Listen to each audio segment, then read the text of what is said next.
Conor may actually turn out to be a good fighter one day. We don't know as yet. But it's not the boxing of which I'm concerned with. I'm concerned with the ordinary life. A man, he's a big man. He'll do it because he's a warrior, but he shouldn't do it. But he's not going to listen to anyone. If he's not going to listen to me, he's not going to listen to anybody else. So the rematch is, Junior, you have everything, you're rich.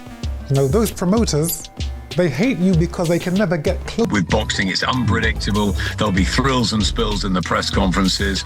We don't know what's going to happen, but I think we do know that it's round 13, and I think they're going to get down to it, and I think we're going to get... Chris Eubank Sr. delivered a brutal and commanding warning to Conor Benn at the press conference, a statement that hit like a thunderbolt across the boxing world. He wasn't just speaking, he was asserting dominance, issuing a challenge laced with authority and confidence.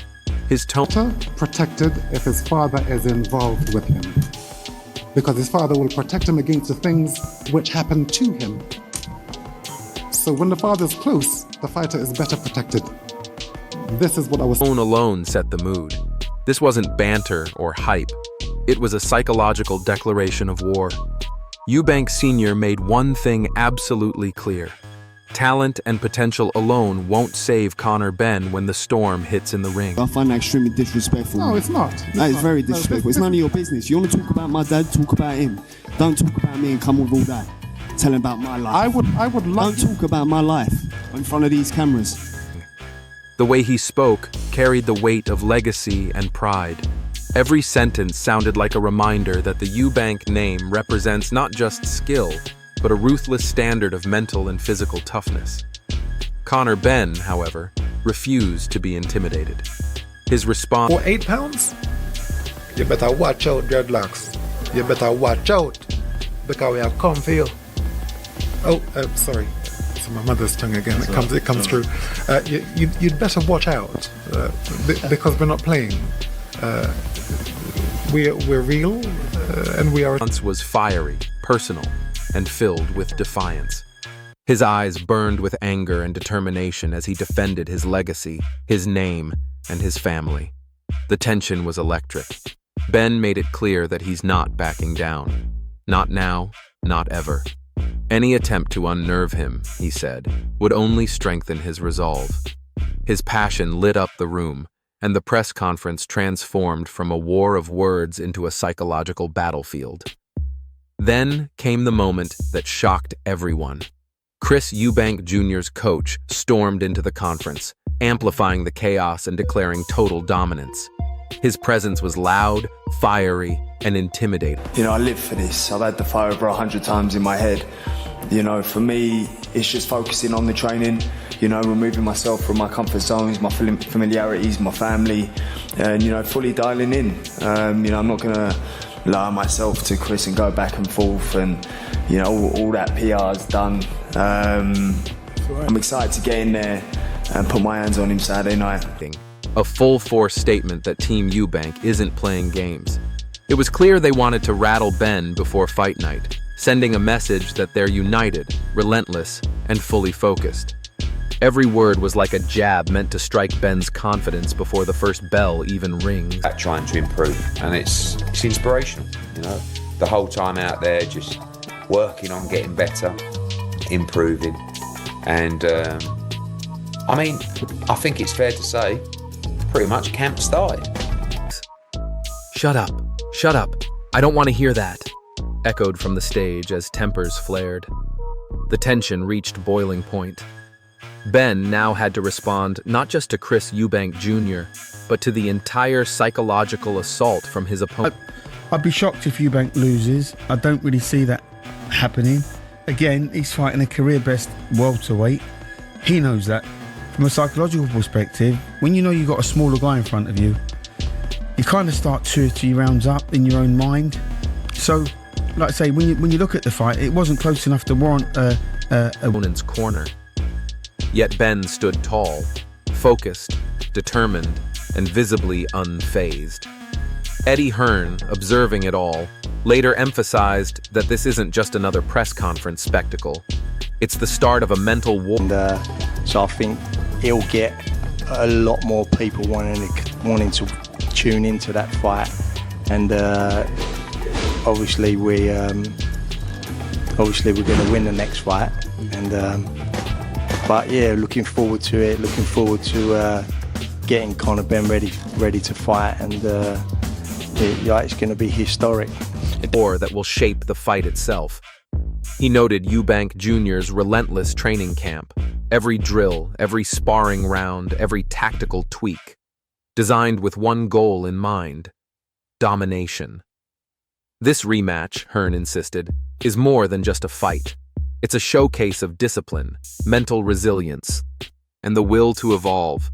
Eubank Jr. isn't chasing redemption alone, he's chasing reinvention. Former world champion Duke McKenzie added a deep psychological layer to the narrative.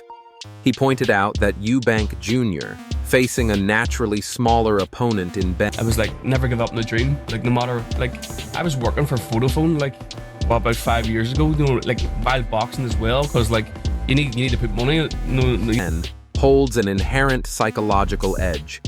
His confidence is amplified not only by physical advantage, but by composure. The calm assurance of a man who's been through battles tougher than this. Benn, Duke warned, must battle not only Eubank's skill set, but his mental sharpness, his ring IQ, and his control under pressure. Trainer Tony Sims weighed in, describing the rematch as a career-defining collision. Every move in camp, every strategy discussed behind closed doors, carries massive implications for both. This guy, and he's brought in Eubank, one of the best trainers in the world. What does that tell you?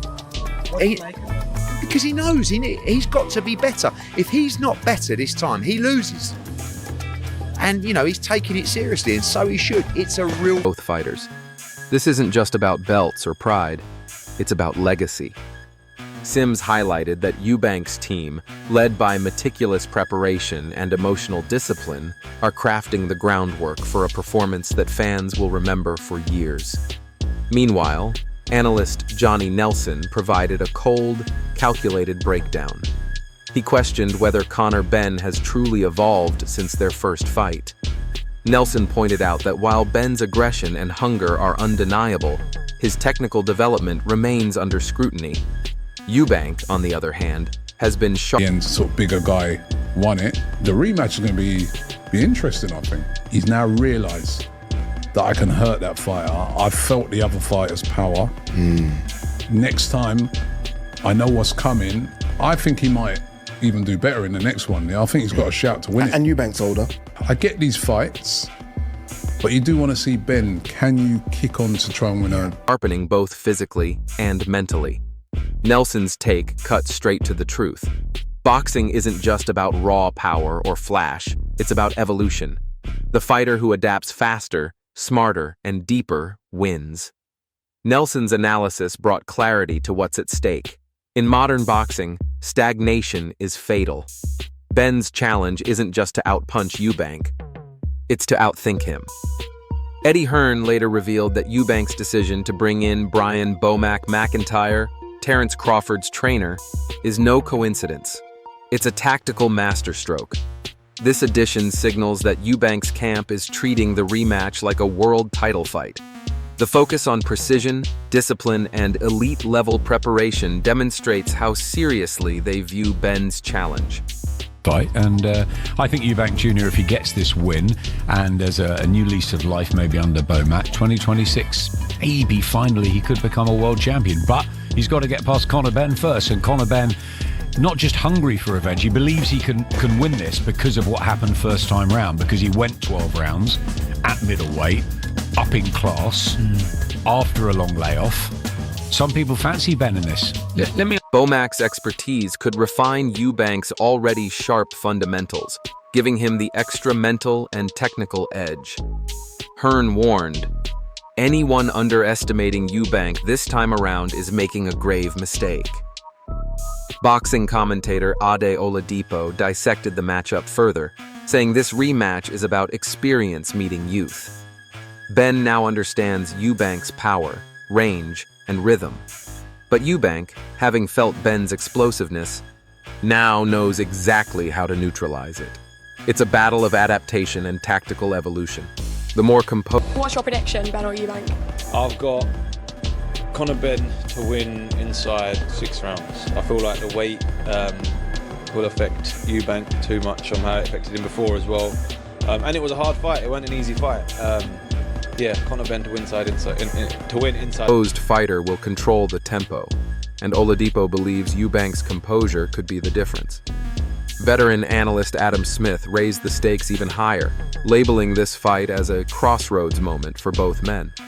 For Eubank Jr., it's a chance to redefine his career and legacy, to show that he's not just a name, but a fighter capable of evolving with time. For Ben, it's a test of character, discipline, and maturity. He's moving up in weight again, stepping into deeper waters, and facing the mental scars of their first encounter. Smith underscored how this rematch could alter the trajectory of both careers permanently. Young contender Hamza Shiraz added an intriguing angle, emphasizing the physical battle beneath the psychological one. He pointed out that weight, endurance, and conditioning could play decisive roles. Ben... I think maybe Conor Benn beats him. I think if I was Eubank, my point was at the time, I was like, mate, like you have just climbed your Everest. You've just headlined a stadium. You've beat what is now a rival. Spectacular fashion in terms of getting the win with your dad by your side and all the hooting and hollering that went on amongst. You can't top that feeling. I don't begrudge you if you want to earn more money out of the sport, but be careful because you look way past his best. Speed and explosiveness, combined with his improved conditioning, could pose real problems for Eubank if the fight stretches late. However, Shiraz also acknowledged that Eubank's natural size, strength, and stamina may allow him to dominate the later rounds. The tension between speed versus power, youth versus experience, makes this fight unpredictable, a chess match wrapped in chaos. Former rival George Groves brought perhaps the most philosophical perspective. He warned that fighters who reach emotional and career peaks, like Eubank did after headlining stadium shows, often struggle to recapture that same fire. That plateau, he said, can be dangerous. Conor Benn's youth and hunger may exploit even a hint of complacency. Groves's insight was sharp. Momentum, emotion, and... This fight can only harm him. Because that was a hard fight, the first one. This one will be another hard fight, whoever wins, unless there's a real freak occurrence, unless someone gets caught with a shot really early, then it's going to be a hard night. Which you still have to make Eubank the favourite again, like I did the first time. I mean, so I don't know. Legacy pressure all affect performance. If Eubank fights with nostalgia instead of hunger, he risks being outworked. Commentator Barry Jones focused on the grueling reality of the first encounter. He reminded fans that their initial fight was not just physical, it was a mental and emotional marathon. Both men left that ring knowing exactly what the other brings. Jones predicted that unless one of them lands a clean knockout early, this rematch could become a test of endurance and willpower. Fatigue, focus, and timing will determine everything. Every round will demand perfection. Jones warned that both fighters are walking a fine line between confidence and recklessness. The fighter who adjusts mid-battle, he said, will be the one who wins. Finally, like I say, the fight wasn't a letdown because it was a good fight, but as an event, you won't get a better event than that, and they'll have to go some actually to surpass that, or even equal that. Let's just hope they get the same turnout in terms of the numbers, people going through the live gate and watching that fight, because it was a great event. There's no ifs, buts, or maybes. You won't get world title fights that actually are a better event. Duke McKenzie brought the discussion full circle by reminding everyone what boxing truly is. Not just punches and titles, but spectacle and legacy. He said the pressure surrounding this rematch isn't limited to the fighters. Promoters, broadcasters, and fans all expect a night that surpasses the first in energy and excitement. Boxing thrives on these moments, when sport and theater collide, when emotion fuels strategy. This rematch represents everything the sport stands for: redemption, pride, and the eternal struggle to prove oneself. As the anticipation builds, one thing is undeniable: Eubank Jr. versus Conor Benn II is not just a fight. It's a collision of evolution versus ambition, control versus chaos. Eubank Jr. enters with refined skill, a world-class team, and a renewed sense of purpose. Ben steps in with hunger, vengeance, and unbreakable spirit. Both men understand what's at stake: legacy, respect, future. One mistake could change everything. When the bell rings in Tottenham, the crowd will erupt, but the true battle, the mental war that started months ago, will already be in motion. Every feint, every exchange, every breath will carry the weight of their history. So the question remains, can Conor Benn rewrite the narrative? Or will Chris Eubank Jr., armed with experience, precision, and psychological firepower, finally cement his dominance once and for all? The stage is set. The countdown has begun. The world is watching.